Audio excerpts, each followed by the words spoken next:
Hello students, welcome to KN Study Point. I am Preeti ma'am and this is a special class for your TGT English 2020. तो आज है तीसरी series questions की जिसको हम लोग अपनी पिछली दो क्लासेस से कंटिन्यू कर रहे हैं। सीरीज 1, सीरीज 2 एंड आज है सीरीज 3। तो चलिए स्टार्ट करते हैं। स्टार्ट करने से पहले आपको बता दूं ये सीरीज विलियम शेक्सपियर पर बेस्ड क्वेश्चंस पर बेस्ड है और इसमें स्पेशली हमने ऐसे क्वेश्चंस का कलेक्शन लिया है जो टीजीटी में या पीजीटी में पूछे गए हैं। तो आई होप कि इन क्वेश्चंस का अगर अच्छी तरह से एलिबोरेशन किया जाए और अच्छी तरह से इनको आप प्रिपेयर करें तो मोस्ट प्रोबेबली आपको एग्जाम्स में इनसे बहुत ज्यादा मदद मिल सकती है। तो चलिए स्टार्ट करती हूँ। Question number 51, Shakespeare sonnets are in the following form. Shakespeare के जो सोनेट्स हैं वो किस फॉर्म में है? 1 3 quatrain and a couplet, an octave and sestet, 2 6-line stanzas and a couplet, none of these। तो सभी को मालूम है कि विलियम शेक्सपियर के सोनेट्स जो थे उनमें 3 क्वार्टर्स होते थे और एक कपलेट होता था। ठीक है, तो ये आपका राइट आंसर है। 3 क्वार्टर्स। क्वार्टर्स जो होता है वो 4 लाइन्स का होता है। 1 2 3 4 इस तरह से करके 1 2 3 4 फिर 1 2 3 4, तो ये क्वार्टरन होते हैं और कपलेट होता है 2 लाइन्स का। ठीक है, तो अगर हम क्वार्टरन्स को काउंट करेंगे 3 क्वार्टरन्स है और अगर 3 क्वार्टरन्स की लाइन देखेंगे तो ये आपका हो गया 4, ये हो गया 8 और ये हो गया 12 और ये 2 मिला के हो गए पूरे 14। और सोनेट्स में हमेशा कितनी लाइन्स होती है? 40 लाइन्स होती है। तो इसको आप नोट्स बना लीजिए कि जो शेक्सपियरियन सोनेट्स थे उन consist 3 क्वार्टरन्स and a couplet. Now, the next question is Shakespearean tragedy is written by। Shakespearean tragedy जो है वो लिखी थी AC ब्रैडले ने। AC ब्रैडले से नोट कर लेंगे और इसके साथ ही एक पॉइंट और नोट करेंगे कि it was published in 1904।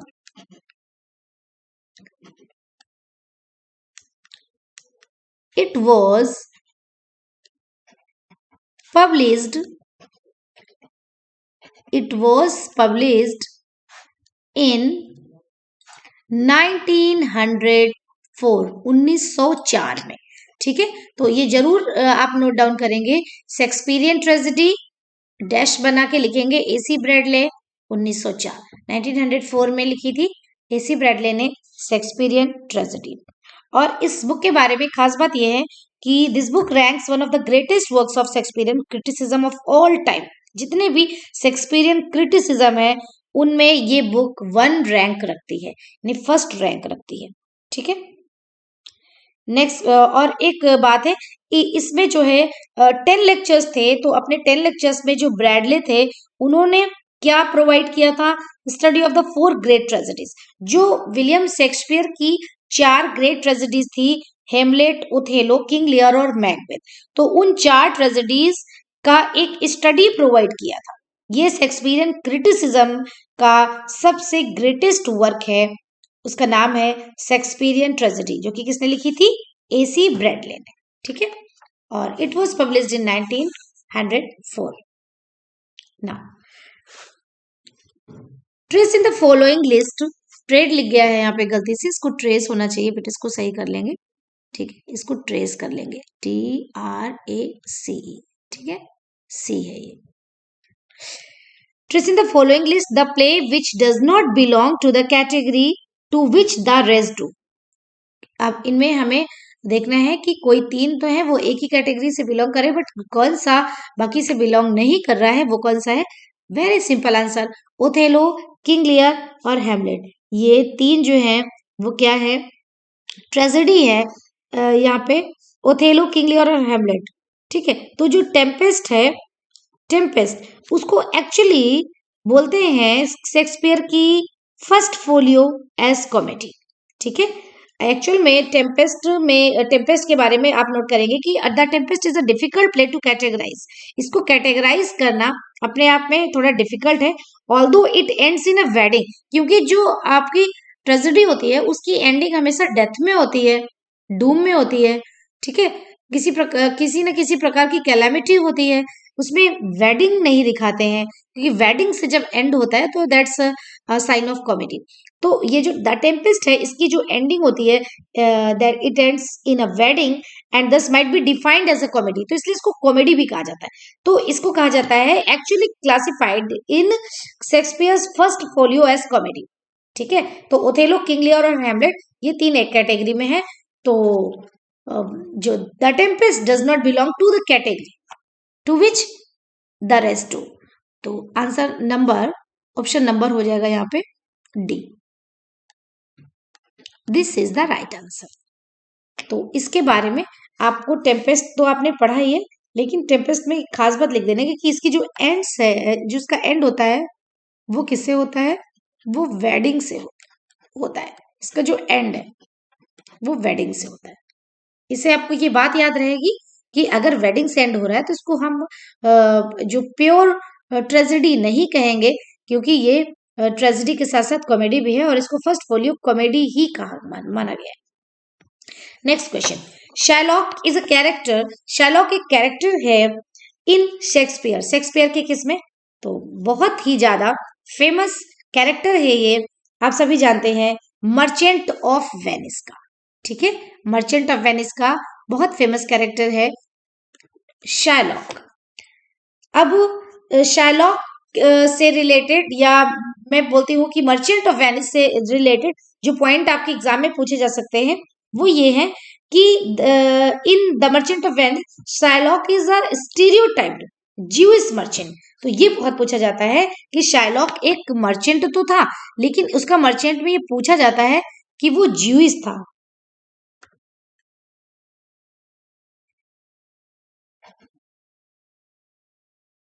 Jewish merchant था, इसको आप नोट कर लेंगे, क्योंकि वहां पे क्रिश्चियन भी लिखा हो सकता है या कुछ और भी लिखा हो सकता है। तो जूइश मर्चेंट था, ये बात आपको अच्छी तरह से पता होनी चाहिए, ठीक है, जूइश मर्चेंट।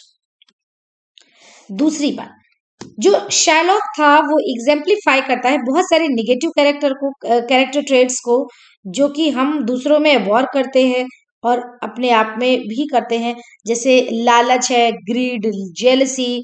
तो ये ग्रीड और जेलसी जैसे जो वाइसेस थे वो उसके कैरेक्टर में पाए जाते थे, ठीक है। Next question, who is known as the fourth witch among Shakespeare's women characters. तो सबसे पहले तो इस क्वेश्चन को समझना इसलिए आसान है क्योंकि जब हम बात करते हैं फोर्थ विच की, तो इसका मतलब है कि कहीं ना कहीं थ्री विच हैं, तभी तो हम फोर्थ विच की बात कर रहे हैं। तो थ्री विच कौन सी प्ले में थी, आप सभी जानते हैं, मैकबेथ प्ले में। सबसे पहले जब जो आपका एक्ट 1 सीन 1 होता है, वहीं पे उसी सीन में दिखाया गया है कि जब बैंको और मैकबेथ वापस आ रहे होते हैं तो इन्हें तीन विचेस यानी कि चुड़ैल मिलती हैं। तो इसमें वो तीनों जिस तरह के प्रेडिक्ट करती हैं, उस प्रेडिक्शन पे बेस्ड इनके पूरे जो इनके कैरेक्टर होते हैं वो कैसे डिटरमाइन होते हैं और फिर कैसे इनका जो एक प्रकार का डूम इनके सामने आता है। तो वो सारी चीजों में थ्री विचेस ही तो थी, लेकिन इस पूरे कैरेक्टर में या पूरे प्ले में बोला गया है कि कोई है जो फोर्थ विच है, तो जिसको विच कहा गया, यानी कहीं ना कहीं कुछ ऐसा ही काम उसने भी किया था जिस तरह का काम विच ने किया था। विच ने किस चीज का काम किया था, एक्साइट किया था, उकसाया था, गलत कामों के लिए प्रेरणा दी थी कहीं ना कहीं। और वही काम आप जानते हैं लेडी मैकबेथ ने भी किया था। लेडी मैकबेथ का प्ले में कहीं पे भी नाम शो नहीं किया गया है, उन्हें लेडी मैकबेथ के नाम से ही दर्शाया गया है।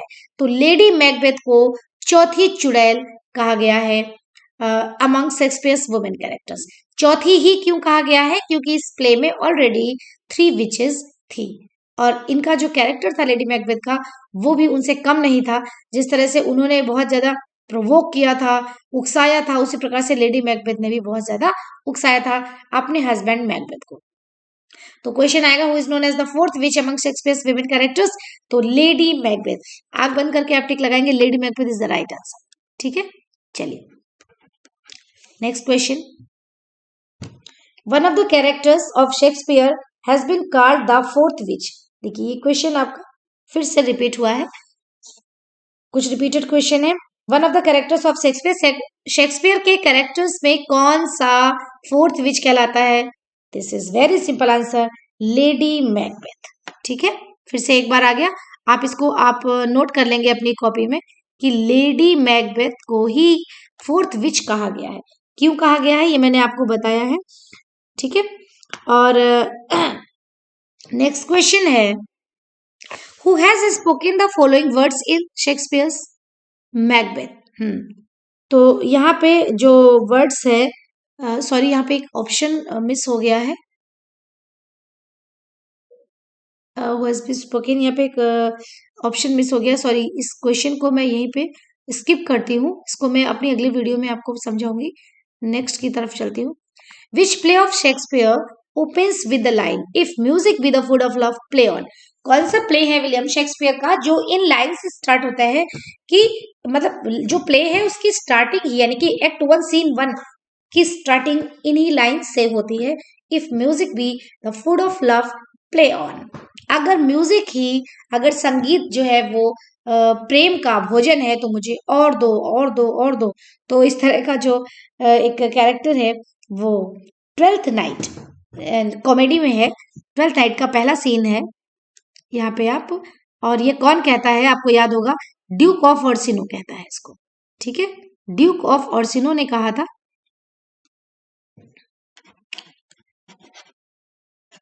ड्यूक ऑफ ऑर्सिनो, आप प्ले पढ़ेंगे तो आपको चीजें समझ में आने लगेंगी। ठीक है, तो ड्यूक ऑफ ऑर्सिनो ने कहा था यहाँ पर, और सबको पता है एक्ट 1 सीन 1, क्योंकि चूंकि प्ले का जो स्टार्टिंग है वो इन्हीं लाइन से हो रहा है, तो एक्ट 1 सीन 1 ही होगा। यहाँ पे नोट कर लीजिए, बहुत पूछा जाता है, if music be the food of love, play on. तो शुरुआत में ही जो ड्यूक ऑर्सिनो है उसका कैरेक्टर शो किया गया कि वो किस तरह का जो कैरेक्टर था। एक्ट 1 सीन 1 कॉमेडी है, twelfth night, written by William Shakespeare, and it opens with the line, if music be the food of love, play on. Next, who was the father of Aeschylus? ये जो ऐसे word है इसके लिए use किया गया है Aeschylus। तो Aeschylus वर्ड किसने यूज किया था, मोंटेग्ने ने। ठीक है, मोंटेग्ने ने ये वर्ड को यूज किया था। ऐसे भी पूछा जा सकता है कि मोंटेग्ने ने इस वर्ड को यूज किया था, who has used the word Aeschylus, या who was the father of Aeschylus, दोनों में हमारा आंसर होगा Montaigne. Next question, who is the heroine in Shakespeare's The Tempest? जो द टेम्पेस्ट स्टोरी है इनकी, उसमें कौन है हीरोइन? ठीक है, तो इसमें जो हीरोइन है वो है मिरांडा। इस नाम को आप अच्छे से तैयार कर लीजिए, मिरांडा है उसमें। ठीक है, in The Tempest, Miranda is the heroine of the play and she displays her emotional nature. वो अपने जो नेचर है उसका वो इमोशनल नेचर है, बट एट सम ओकेजन, लेकिन किसी किसी ओकेजन पे she also shows impressive women's show करती है। जब कभी कभी कुछ अलग नेचर शो करती है इमोशनल के अलावा, when she Scholz Caliban upon his behaviour towards हर, जब कैलिबन को वो डांटती है, बड़ी जोर से फटकारती है कि तुम कैसे बिहेव कर रहे हो, तो उस समय पता चलता है कि नहीं नहीं, इसका केवल इमोशनल नेचर ही नहीं है, इसका नेचर थोड़ा सा स्ट्रिक्ट भी है। जो कुछ दूसरे फैक्ट हम ये पढ़ सकते हैं कि जो द टेम्पेस्ट था was the last among all the plays written by William Shakespeare in his lifetime. William Shakespeare ने अपनी लाइफ टाइम में जितने भी प्लेस लिखे उनमें से लास्ट था। द टेम्पेस्ट जो है वो लास्ट प्ले था, ये भी फैक्ट है जो आपको लिखना है। ठीक है, द लास्ट प्ले, इसको आप नोट करेंगे कॉपी में। अभी जो द टेम्पेस्ट है ये आपका लास्ट प्ले है। ठीक है, ये शेक्सपियर ने इसमें क्या पोर्ट्रेट किया है, an aging magician who has been living in exile. एक मैजिशियन है जो एग्जाइल में रह रहा है, बैनिसमेंट में रह रहा है, बाहर रह रहा है, with his young daughter Miranda, अपनी यंग डॉटर मिरांडा के साथ में। The magician is mentioned above, जो मैजिशियन यहाँ पे मेंशन किया गया है उसका was known by the name Prospero, Prospero नाम था, और he uses his magic to whip up a Tempest.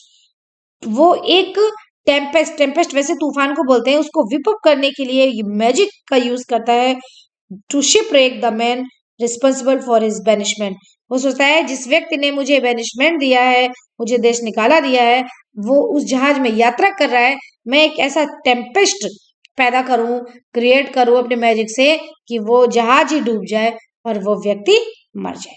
ठीक है, नेक्स्ट क्वेश्चन।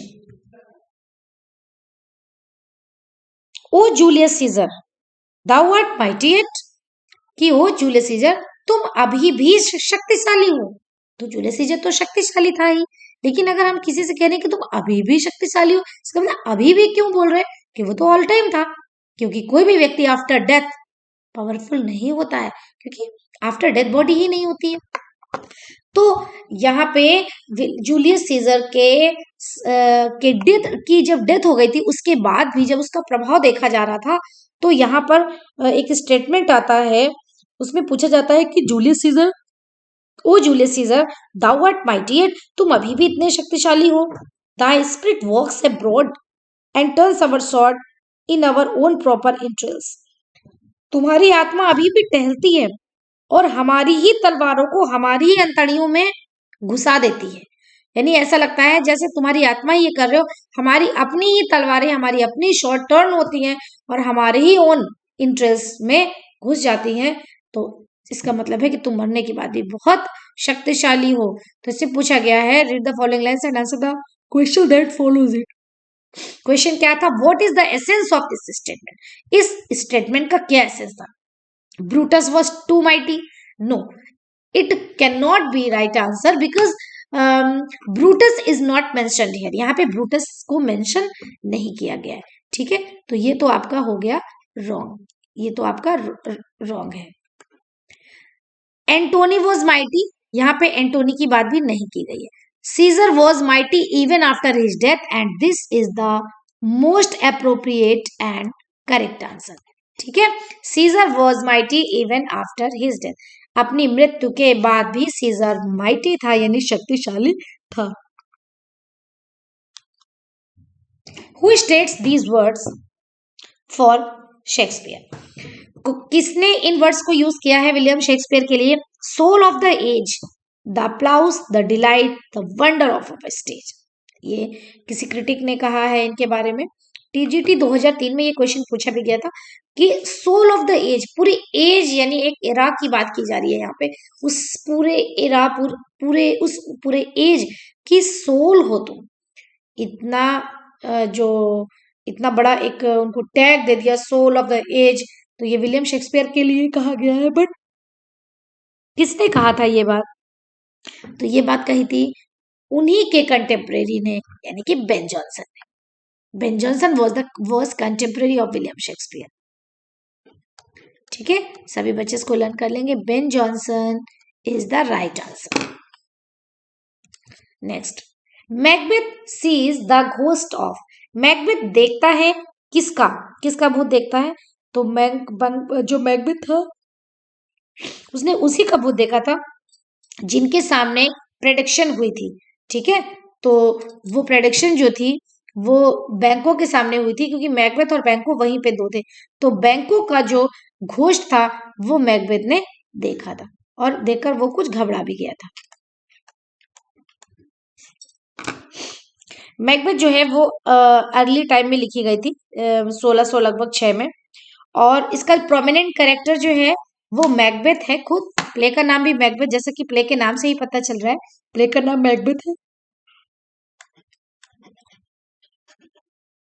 तो मैकबेथ इसमें प्रोमिनेंट कैरेक्टर है। इसके बाद जो दूसरा है वो है आपका लेडी मैकबेथ। तो जब लेडी मैकबेथ की बात आएगी तो यहाँ पे इसका मतलब हो गया मैकबेथ की वाइफ है ये। और इस जो लेडी मैकबेथ है इनका जो रियल नेम है वो कहीं पे भी प्ले में मेंशन नहीं किया गया है, और इनको एक और नाम से पुकारा गया है, वो नाम था फोर्थ विच, तो इन्हें फोर्थ विच के नाम से भी पुकारा गया है। Next question, Cowards die many times before their deaths. The villain never taste of death at once. जो कायर होते हैं वो अपनी मृत्यु से पहले कई बार मरते हैं, लेकिन बहादुर मृत्यु का स्वाद सिर्फ एक बार ही चखते हैं। तो ये बात कब कही गई थी, कहां से ली गई है, ये बात ली गई है जूलियस सीजर से। ठीक है, जूलियस सीजर से, यहाँ पे आप नोट करिए। जूलियस सीजर से। और ये बात कब कही गई थी? जब एक बार इस डर से कि जूलियस सीजर को बाहर खतरा हो सकता है, तो जूलियस सीजर को रोका गया था कि आप बाहर मत जाइए, आपको कोई खतरा है। क्योंकि जूलियस सीजर क्या था? Is a powerful Roman political leader, एक बहुत पावरफुल रोम का पॉलिटिकल लीडर था, मिलिट्री लीडर था। तो जब उसे कहा जाता है कि नहीं, आज उसकी पत्नी कहती है कि नहीं, आज मैंने कुछ बहुत बुरा ड्रीम देखा है, आज आप बाहर मत जाओ, इस तरह का आज कोई खतरा हो सकता है। तो वो जवाब यही देता है कि cowards die many times before their deaths, कि कायर ही अपनी मृत्यु से पहले 1000 बार मरते हैं और बहादुर मृत्यु का स्वाद एक बार ही चखते हैं। अगर मैं इस डर से आज नहीं गया कि कहीं मेरी मृत्यु बाहर ना हो, तो इसका मतलब मैं तो पहले ही मर गया, क्योंकि मैं डर गया। तो इसलिए वो अपने आप को कोवर्ड नहीं मानते थे, वो अपने आप को बहुत ज्यादा ब्रेव मानते थे, और वास्तव में जूलियस सीजर बहुत ही ब्रेव पर्सन भी थी। तो this is the right answer, option number B. Next, William Shakespeare. Shakespeare was born in, आप सब जानते हैं 1564, लेकिन एक बार अच्छे से रिवीजन हो जाएगा आपको फैक्ट, और आप एक बार अपने आप से भी करके देखेंगे मेरे आंसर बताने से पहले। 1564 रख लीजिए, आपको बाकी ऑप्शन पे देखने की जरूरत भी नहीं है, ठीक है। Next question, the writer of Coriolanus, तो कोरियोलैनस भी विलियम शेक्सपियर ने ही लिखा था। Next question, the writer of Coriolanus is Christopher Marlowe, PV Shelley, William Shakespeare, ये जॉन मिल्टन। तो ये भी आपने लिखा था विलियम शेक्सपियर ने। और ये जो कोरियोलैनस है, ये भी रोमन हिस्ट्री से लिया गया है, इसका कैरेक्टर भी रोमन हिस्ट्री से लिया गया है। And Coriolanus is one of the mature tragedies, ठीक है। तो ये इसको मैच्योर ट्रेजेडीज में से एक माना जाता है कोरियोलैनस को, ठीक है। One of the mature tragedies, कभी अभी कभी ये वर्ड यूज हो सकता है, एग्जाम में पूछा जा सकता है,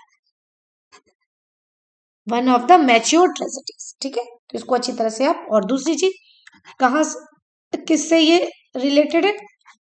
रोमन हिस्ट्री से, रोम के इतिहास से, रोमन हिस्ट्री। तो दो चीजें इंपॉर्टेंटली आप पढ़ेंगे, एक तो ये कि रोमन हिस्ट्री, और दूसरा ये कि one of the mature tragedies है। नाम क्या था? Coriolanus, and it was written by William Shakespeare. One of the best plays, the Tempest, जो बेस्ट प्लेज है उनमें the Tempest is the last of Shakespeare's play. ये अभी पहले भी मेंशन हुआ था ये बात, कि जो टेम्पेस्ट है वो उनका लास्ट प्ले था। तो he was inspired to write it, तो वो इसको लिखने के लिए इंस्पायर हुए थे बाय विच इंसिडेंट, कौन सा वो इंसिडेंट था, कौन सी वो घटना थी जिस घटना ने इन्हें प्रेरणा दी थी द टेम्पेस्ट लिखने को, ठीक है। तो वो क्या था भाई? Return of the sailors of a ship that had disappeared, एक शिप था जो डिसअपियर्ड हो गया था, तो उसके सेलर्स जब वापस आते हैं तो इस घटना से उन्हें बहुत ज्यादा प्रेरणा मिली और इन्होंने द टेम्पेस्ट लिखा था। तो एक्चुअली जब शेक्सपियर लिखने की कोशिश कर रहे थे टेम्पेस्ट को, तो उनके पास कोई ओरिजिनल सोर्स नहीं था, बल्कि उन्हें एक आइडिया आया था from settlement of new colony of Virginia. वहां पे वर्जीनिया में एक नई कॉलोनी सेटल हो रही थी, और event of sending 9 ships by England, और इंग्लैंड को उसमें 9 शिप भेजने थे टू दिस न्यू कॉलोनी। लेकिन वहां पे क्या होता है, एक शिप रेक हो जाता है, a ship wreck taken place on the way and somehow the sailor survived and reach the destination ultimately. तो वहां पे जब शिप रेक हो जाता है तो सबको लगता है कि अब कोई नहीं आएगा, लेकिन कुछ जो सेलर्स थे वो पता नहीं कैसे सरवाइव कर गए, बच गए, और वहां पे अपने डेस्टिनेशन पे पहुंच गए थे। तो जो सेलर्स की रिटर्निंग हुई थी उस शिप से जो डिसअपियर हो गया था, जो जिसका शिपरेक हो गया था, तो उनकी रिटर्न की जो इवेंट थी, सॉरी जो इंसिडेंट थी, उस इंसिडेंट ने इन्हें एक प्रकार से प्रेरणा दी, इन्हें इंस्पायर किया। तो इसका जो क्वेश्चन है, इसका आंसर है return of the sailors of a ship that had disappeared. तो one of the best plays, तो क्वेश्चन को बिल्कुल अच्छे से समझिए। अगर one of the best plays लिखा है तो उनकी बेस्ट प्लेस में से ही एक है the Tempest is last of Shakespeare's play. तो सबसे एक और बात इंपॉर्टेंट है कि पूछा जाता है, एक फ्रेज है अंग्रेजी में, कहते हैं स्वान सॉन्ग, स्वान सॉन्ग, तो स्वान सॉन्ग किसे कहते हैं? लास्ट क्रिएशन, ठीक है, लास्ट क्रिएशन या कोई भी लास्ट रचना, लास्ट वर्क, वर्क भी कह सकते हैं, क्रिएशन कह सकते हैं, या फिर वर्क भी कह सकते हैं, ठीक है। तो द टेम्पेस्ट थी। आपसे अगर पूछा जाएगा कि swan song of William Shakespeare, William Shakespeare का स्वान सॉन्ग कहाँ है, तो आप क्या आंसर देंगे भाई? The Tempest. विलियम शेक्सपियर का स्वान सॉन्ग है द टेम्पेस्ट, क्योंकि स्वान सॉन्ग का मतलब होता है लास्ट परफॉर्मेंस या लास्ट क्रिएशन। और कौन से इंसिडेंट से इसे इंस्पिरेशन मिली थी? Return of the sailors of a ship that had disappeared. Next question, what is the death of Shakespeare? Shakespeare की डेथ क्या थी भाई? 1616, सेम थी 1616, अच्छे से इसको तैयार कर लीजिए बेटा। 1616 इसमें विलियम शेक्सपियर की मृत्यु हो गई थी। Shakespeare's merchant of Venice was produced in, अच्छा इनका जो मर्चेंट ऑफ वेनिस इन्होंने लिखा था वो कब प्रोड्यूस हुआ था? 1598, 1598 में, यानी ऑप्शन नंबर क्या होगा यहाँ पे? बी हो जाएगा, 1598, ये है आपका right answer. Next question, the fault dear Brutus is not in our stars. कहते हैं ब्रूटस जो दोष है वो हमारे सितारों का नहीं है, बट इन अवर सेल्व्स, बल्कि हमारे ही अंदर है, that we are under leaks. Cassius made this remark before Brutus, Brutus के सामने कैसियस ये रिमार्क करता है, क्यों करता है भाई? कहता है डियर ब्रूटस, ये फॉल्ट हमारे सितारों का नहीं है, ये हमारे ही अंदर, ये जो फॉल्ट है, ये जो दोष है, ये हमारे ही अंदर है।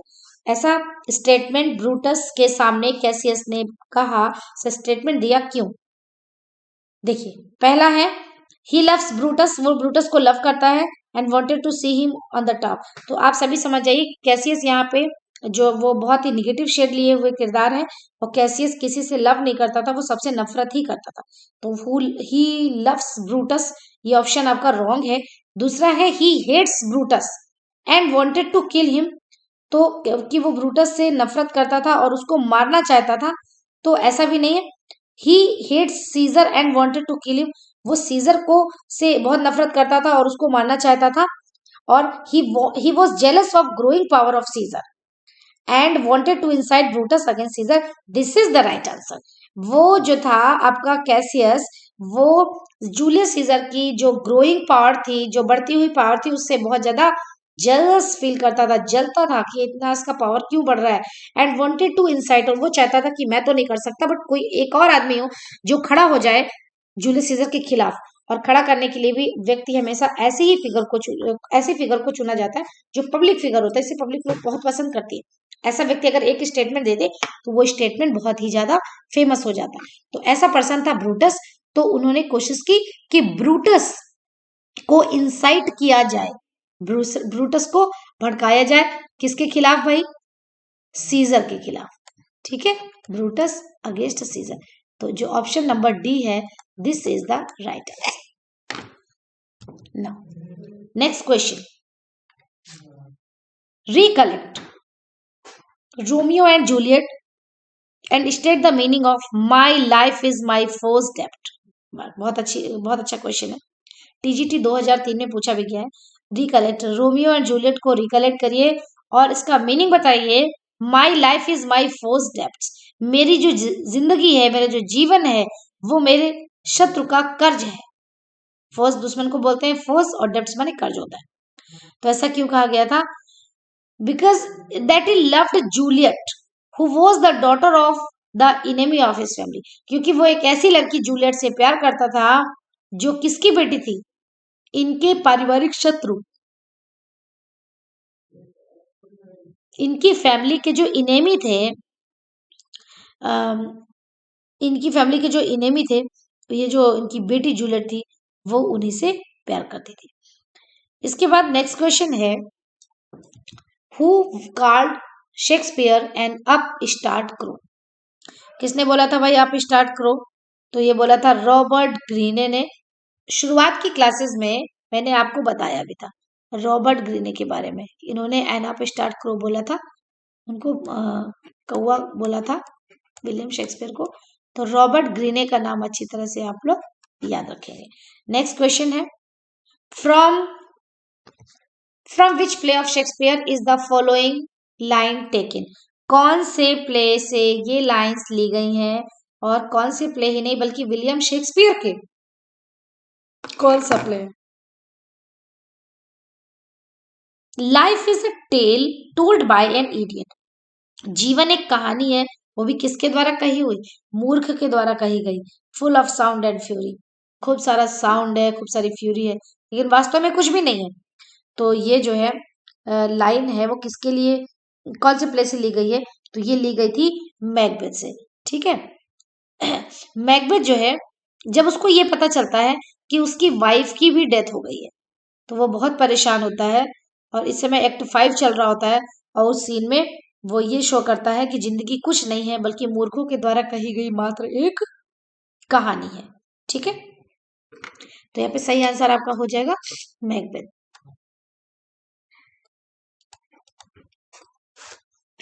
क्वेश्चन नंबर 74 है, in which country is the story of Othello set? जो आपका ओथेलो था वो कहाँ पे सेट हुआ था? तो जो story of Othello is set in Venice. Venice में सेट हुई थी। वेनिस आपका कौन से नंबर पे ऑप्शन है? बी नंबर पे।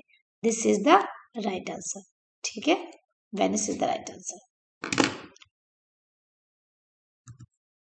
Next question, which play of Shakespeare is regarded as the tragedy of overlapping ambition? कौन सा प्ले विलियम शेक्सपियर का है जिसमें ट्रेजेडी तो कई सारी हैं, but tragedy of overlapping ambition कौन सा है जिसमें ओवरलैपिंग हो रही है एम्बिशन की?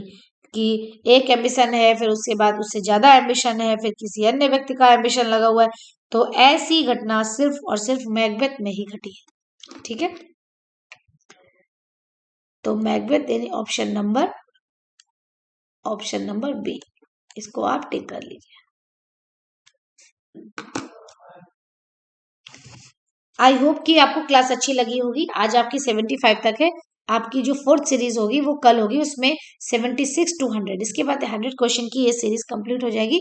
और इसके बाद नेक्स्ट हम लोग अगले टॉपिक को लेकर के आगे बढ़ेंगे। आई होप कि क्लास आपको अच्छी तरह से समझ में आई होगी। प्लीज अपने जो कमेंट है वो कमेंट बॉक्स में जरूर दें। Thank you.